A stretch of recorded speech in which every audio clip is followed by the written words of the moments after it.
Fighting continues across Gaza as Israel continues its offensive against Hamas despite a ruling from the International Court of Justice that its military operation in Rafah must stop. The UN top court also ruled that the Rafah border crossing must be reopened for aid deliveries. But ICJ judges stopped short of ordering a full ceasefire throughout Gaza. The ruling was welcomed by Palestine's ambassador to the UN. But displaced Palestinians in Gaza expressed frustration with the ruling because of its focus on Rafah. More than 900,000 Palestinians have been displaced from the city in the last 2 weeks, with many having no access to food, water or shelter. Meanwhile, the Hamas-run health ministry says the death toll in Gaza now stands at least 35,000, but the ministry doesn't distinguish between combatants and civilians. The European Union has slammed Russia's removal of buoys on the Narva River marking the border with Estonia as unacceptable. Russian border troops removed 24 of the 50 buoys early on Thursday morning. They've been on the river for decades to prevent navigation errors. Tensions on the border have risen since Russia's 2022 invasion of Ukraine. EU Foreign Policy Chief Josep Borrell called their removal provocative. Crowds have marched through Tbilisi in protest against the approximately 200 arrests made during weeks of rallies against a foreign influence law. The bill requires media to register if they receive more than 20% of their funding from abroad. Critics say it could derail the country's chances of joining the EU. Parliament passed the law on May the 14th, but it was vetoed by the President 4 days later. But the ruling party has a majority sufficient to override that veto.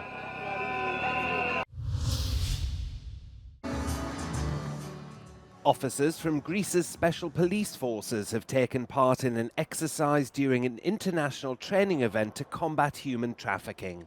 The armed officers interrupted a mock fashion show in Athens, which used actors posing as trafficking victims. Officers took the suspected victim to safety, detained a suspect and dealt with a medical emergency. The two-day exercises, known as Medusa 2024, include international refugee agencies and European law enforcement.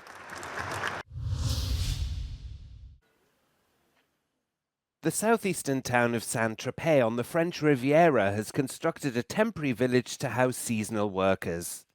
The prefabricated units will house around 47 people, with each paying a monthly rent of €100. The town's mayor says there's a shortage of temporary accommodation to house the security guards, cultural staff and youth and sports workers who come to work in the town every summer. Workers and tourists can push the summer population up to around 100,000.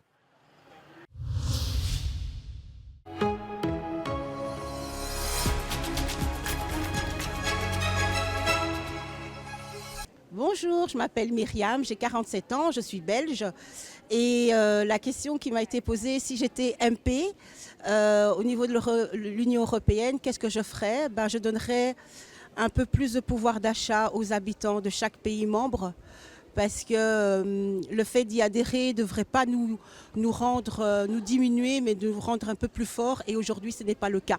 Donc voilà ce que je ferais, donner un peu plus de pouvoir d'achat.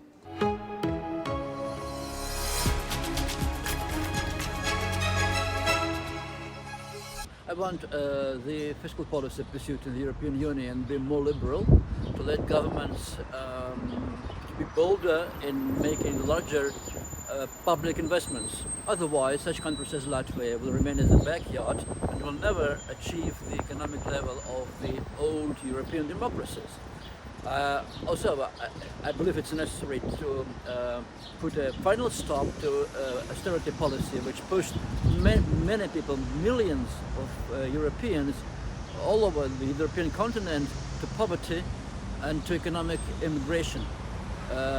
Especially important, what I'm talking now is about Latvia, which lost about 15% of its nationals during the economic crisis after the year 2009.